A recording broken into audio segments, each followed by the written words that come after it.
الحمدللہ وکفا وسلام علی عبادہ الذین اصطفیٰ وعلی آلہ المجتبیٰ اما بعد فاعوذ باللہ من الشیطان الرجیم بسم اللہ الرحمن الرحیم قال اللہ تبارک و تعالی فی القرآن المجید والفرقان الحمید یا ایہا الذین آمنوا لا تتخذوا الیہود والنصارى اولیاء بعضهم اولیاء بعض صدق اللہ مولانا العظیم ان اللہ وملائکتہ یصلون علی النبی یا ایہا الذین آمنوا صلوا علیہ وسلموا تسلیما الصلاۃ والسلام علیک یا سیدی یا رسول اللہ وعلی آلک واصحابک یا سیدی یا حبیب اللہ الصلاۃ والسلام علیک یا سیدی یا امام المرسلین وعلی آلک واصحابک یا سیدی یا محبوب رب العالمین قلت حیلتی انت وسیلتی ادرکنی یا رسول اللہ یا رسول اللہ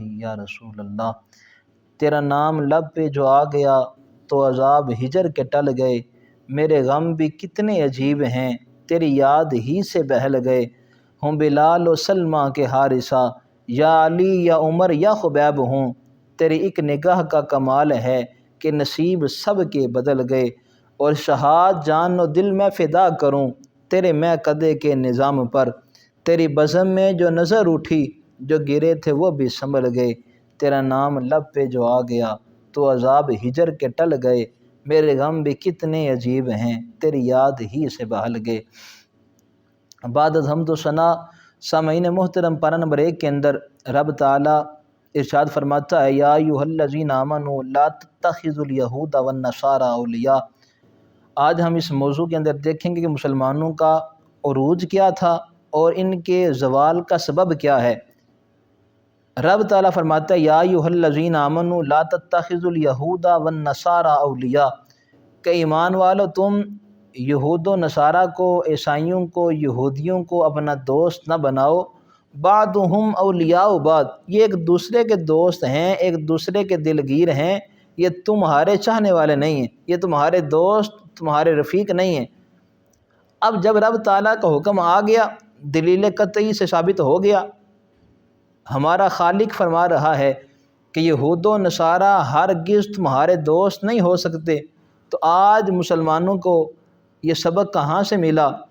یہ بات کیسے معلوم ہوئی کہ آج ہمارے حکمران جا کر اغیار سے محبت کا دعویٰ کریں، آج جا کر ان سے ملاقاتیں کریں، یہود و نصارہ سے محبت کا سلسلہ بڑھائیں؟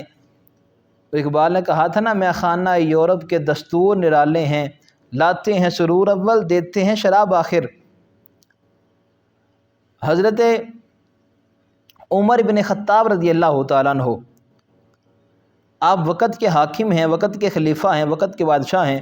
کچھ رومی سفیر آپ کے پاس آ گئے، رومی سفیر آپ کے پاس آئے، کھانے کا وقت ہوا تو آپ نے کھانے کے لیے چمچ وغیرہ استعمال نہیں کیا، ہاتھوں سے کھانا شروع کر دیا۔ جب کھانا ختم ہوا تو آپ نے انگلیوں کو چاٹنا شروع کر دیا۔ پاس ایک صحابی کھڑے تھے، عرض کرتے ہیں کہ عمر بڑے بڑے وزیر آئے ہیں، بڑے بڑے مشیر آئے ہیں، تو آپ چمچ سے کھا لیتے، اگر ہاتھ سے کھانا بھی تھا تو انگلیاں نہ چوستے، ان کو نہ چاٹتے، یہ لوگ کیا سوچیں گے؟ تو اس وقت جناب علی المرتضیٰ حضرت عمر بن خطاب رضی اللہ تعالیٰ عنہ، آپ نے جملہ ارشاد فرمایا کہ بندے، کیا میں ان لوگوں کے لیے اپنے نبی کی سنت کو ترک کر دوں؟ ان یہود و نصارہ کے لیے، ان کافروں کے لیے اپنے نبی کے طریقے کو چھوڑ دوں؟ مر ہی جاؤں جو اس در سے جاؤں 2 قدم، کیا بچے بیمار غم قرب مسیحا چھوڑ کر؟ کیا ہم ان لوگوں کو دکھانے کے لیے ہم سنت مصطفیٰ ترک کر دیں؟ ہمارا یہ حال تھا، ہمارا حضور سے اتنا تعلق مضبوط تھا۔ حضرت عمر بن خطاب رضی اللہ تعالیٰ عنہ کو خبر ملی کہ یمن کے اندر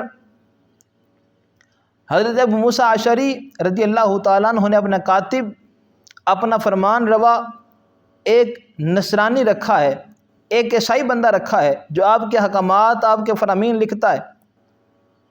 آپ نے خط لکھا، فرمایا کہ ابو موسیٰ اشعری کیا وجہ ہے کہ تو نے اپنا کاتب ایک عیسائی رکھا ہے؟ آپ فرماتے ہیں سرکار پورے یمن کے اندر اس سے بڑھ کر علم والا کوئی نہیں ہے۔ آپ نے فرمایا اچھا یہ بتاؤ، اگر یہ نصرانی مر جائے تو پھر کس سے کام لوگے؟ تو آپ عرض کرتے ہیں کہ عمر ایک اور مسلمان ہے جو بڑا علم والا ہے، اگر یہ مر جائے تو ہم اس کے بعد اپنا کاتب اس کو رکھیں گے۔ تو آپ نے فرمایا فقد مات النصرانی، اے ابو موسیٰ اشعری سمجھ کہ ہمارے لیے آج یہ مر گیا ہے، نصرانی آج ہمارے لیے مر گیا ہے، آج اس کے عہدے سے ہٹاؤ اور مسلمان کو اس عہدے پر بٹھاؤ کہ ہم اپنے احکامات بھی کسی عیسائی سے لکھوانا گوارا نہیں کرتے۔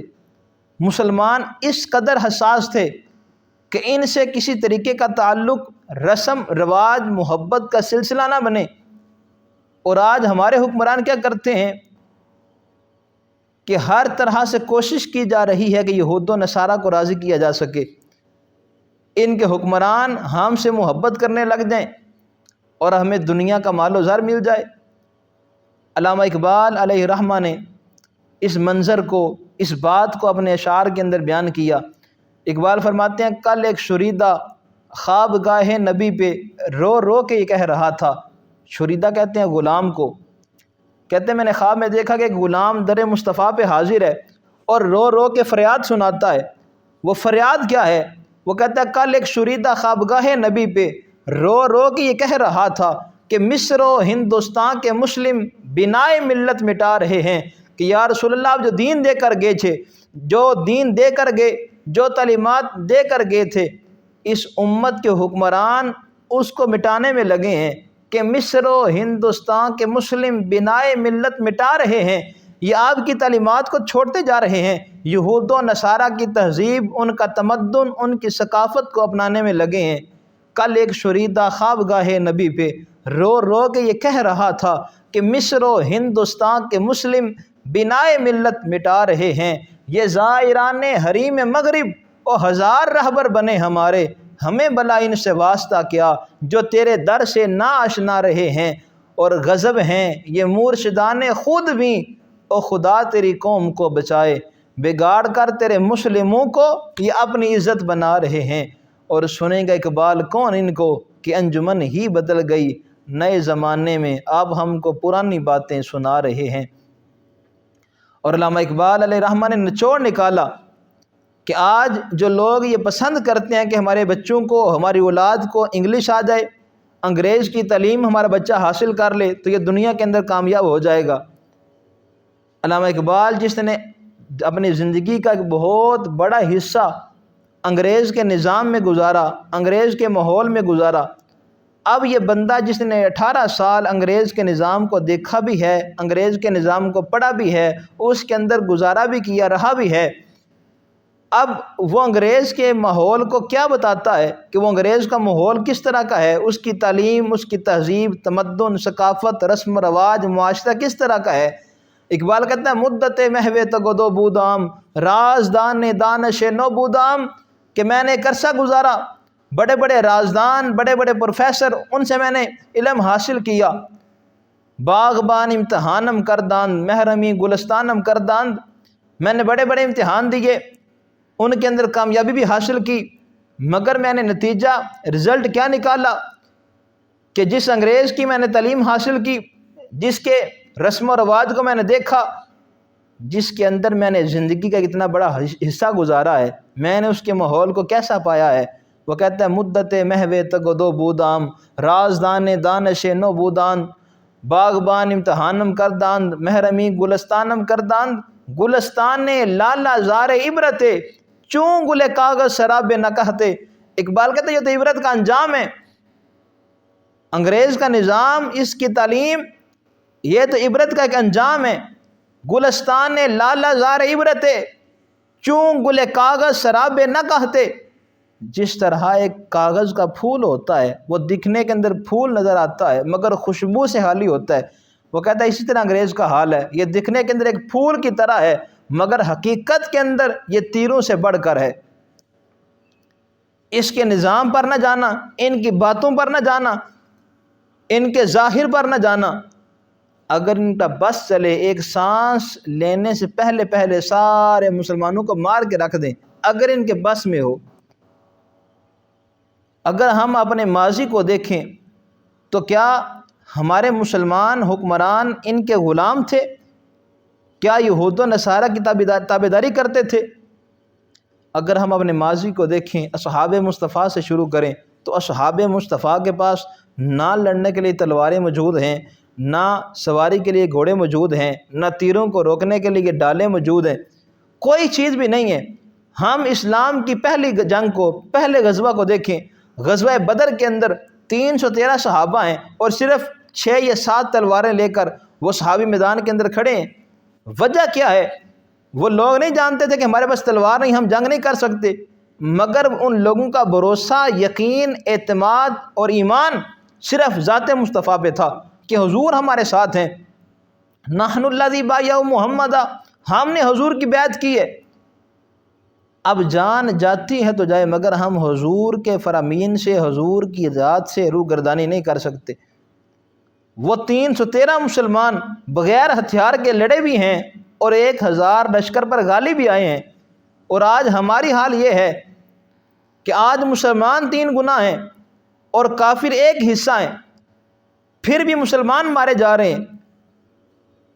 اس کا جہاں دل کرتا ہے مسلمانوں کو مارتا ہے، وہ فلسطین پہ ظلم کی انتہا کر دیتا ہے، کشمیر کے اندر ظلم کی انتہا کر دیتا ہے، بوسنیا کے اندر مسلمانوں کو جلا دیتا ہے، برما کے مسلمانوں کو جلا دیتا ہے۔ وہ جب چاہتا ہے، جہاں چاہتا ہے، مسلمانوں پہ ظلم کرتا ہے۔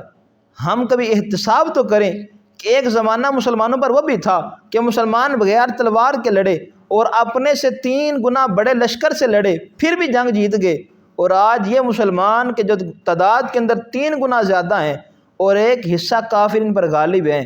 تو اقبال کہتا ہے سبب اس کا کچھ اور ہے، جس کو تو خود سمجھتا ہے کہ زوال بندہ مومن کا بے زری سے نہیں۔ مسلمان آج اس لیے نہیں مارا جا رہا، اس کے بعد قوت نہیں ہے، تعداد نہیں ہے، ہتھیار نہیں ہے۔ کہتا ہے سبب اس کا کچھ اور ہے، جس کو تو خود سمجھتا ہے۔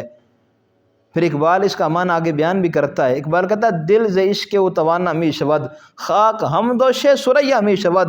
انسان، مسلمان تلواروں سے مضبوط نہیں ہوتا، ہتھیاروں سے مضبوط نہیں ہوتا، تعداد سے مضبوط نہیں ہوتا، بلکہ دل ز عشق و توانا می شود، مسلمان عشق مصطفیٰ سے مضبوط ہو جاتا ہے، انسان عشق مصطفیٰ سے دلیر بن جاتا ہے۔ حضرت بلال حبشی رضی اللہ تعالیٰ عنہ کو دیکھیں کہ جنہوں نے کفار کے ستم، ان کے ظلم کو برداشت کیا، مگر دامن مصطفیٰ کو نہیں چھوڑا۔